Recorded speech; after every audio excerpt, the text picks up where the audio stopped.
शराब नीति घोटाले मामले में मुश्किलें कम नहीं हुई हैं अब तक आम आदमी पार्टी की। आम आदमी पार्टी के राष्ट्रीय संयोजक और दिल्ली के मुख्यमंत्री अरविंद केजरीवाल आज भी ईडी के सामने पेश नहीं हुए हैं।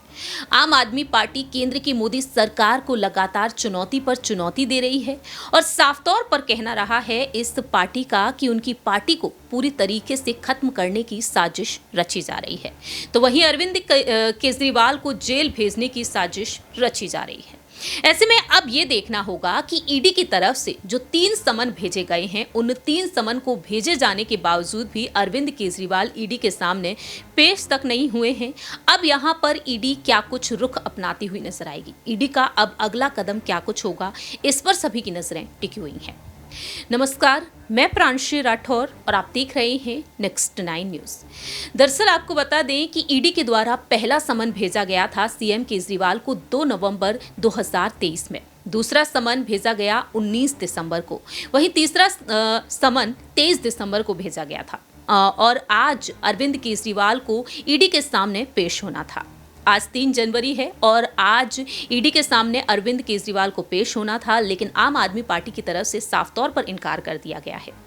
केजरीवाल का कहना साफ तौर पर यह रहा है कि ईडी की जांच में वह सहयोग करने के लिए तैयार हैं, लेकिन ईडी का जो समन है वो गैर कानूनी है। अब इसे देखते हुए यहाँ पर ईडी विचार विमर्श कर रही है कि अगला अहम कदम वह क्या कुछ उठा सकती है।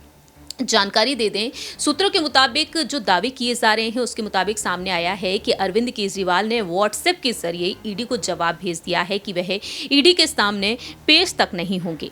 ऐसे में देखा जाए तो मुश्किलें अब अरविंद केजरीवाल की बढ़ती हुई नजर आ सकती हैं। दावे तो ये तक किए गए हैं कि दिल्ली के जो मुख्यमंत्री हैं उनका दावा ये है कि ईडी को जो उन्होंने जवाब भेजा है उसमें जांच में सहयोग करने को तैयार हूं, लेकिन एजेंसी का नोटिस अवैध है। उनका इरादा अरविंद केजरीवाल को गिरफ्तार करना है, वे उन्हें चुनाव प्रचार से रोकना चाहते हैं। व्हाट्सएप पर उन्होंने ईडी को यह जवाब भेज दिया है, लेकिन अब ईडी के अधिकारी लीगल टीम से सलाह ले रहे हैं कि जांच एजेंसी का अगला कदम क्या होना चाहिए। ऐसे में देखा जाए तो ईडी के सामने तमाम विकल्प भी हैं। ईडी अब यहां पर कड़ा एक्शन लेती हुई नजर आ सकती है। यदि अरविंद केजरीवाल नोटिस मिलने के बावजूद भी अब ईडी के सामने पेश नहीं हुए हैं, तो अब ईडी यहां पर कड़े फैसले ले सकती है। सवाल यहां पर बार बार यही उठ रहा है कि ईडी के पास क्या कुछ विकल्प है। दरअसल तीसरे समन पर भी पेश ना होने पर दिल्ली के सीएम परेशानी में पड़ सकते हैं। वरिष्ठ वकील गीता लूथरा के मुताबिक सामने आया है कि प्रोसेस यह है कि ईडी के समन पर पेश ना होने पर जमानती वारंट और उसके बाद भी पेश ना होने पर गैर जमानती वारंट जारी होता है और इसके बाद भी पेश नहीं होते हैं तो गिरफ्तारी का प्रावधान है। सीएम केजरीवाल के पेश ना होने पर अब ईडी के अधिकारी उनके आवास पर जाकर भी पूछताछ कर सकते हैं। ठोस सबूत होने पर या सवालों के संतोषजनक जवाब नहीं मिलने पर उनकी गिरफ्तारी हो सकती है। तो अब देखा जाए ईडी के सामने ये कड़े विकल्प बचते हैं। ऐसे में अरविंद केजरीवाल की मुश्किलें अब और भी ज्यादा बढ़ती हुई नजर आ सकती हैं।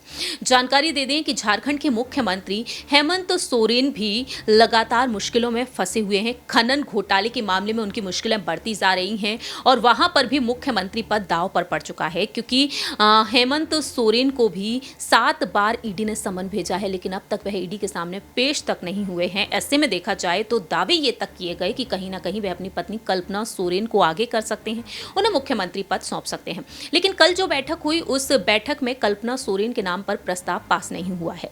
अब यहाँ पर यह देखने वाली बात होगी कि अरविंद केजरीवाल और हेमंत सोरेन का अगला कदम क्या होगा और ईडी इन पर क्या कुछ एक्शन लेती हुई नजर आएगी।